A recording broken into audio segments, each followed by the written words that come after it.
بنی اسرائیل کے نیک میاں بیوی کا واقعہ۔ بسم اللہ الرحمن الرحیم۔ ناظرین، بیان کیا جاتا ہے کہ بنی اسرائیل میں ایک شخص بہت نیک تھا۔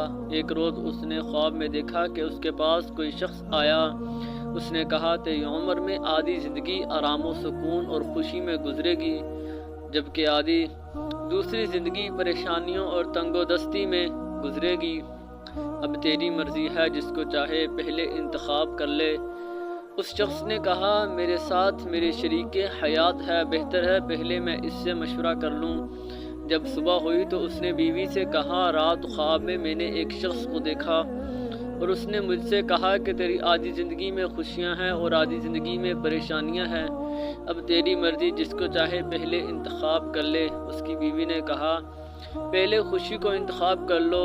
اس نے اپنی شریک حیات کی بات پر عمل کیا اور پہلے خوشیوں کا انتخاب کیا۔ پھر جب اسے کوئی نعمت ملتی تو اس کی زوجہ اس سے کہتی تمہارا فلاں ہمسایہ ضرورت مند و محتاج ہے، اس کے ساتھ احسان کرو، یا اسے کہتی تمہارا فلاں رشتہ دار نیاز مند ہے اور ضرورت مند ہے، اس کی مدد کرو۔ اسی طرح جو بھی اس کو نعمت ملتی وہ غریبوں اور محتاجوں کی مدد کرتے اور ان نعمتوں کا شکر ادا کرتا۔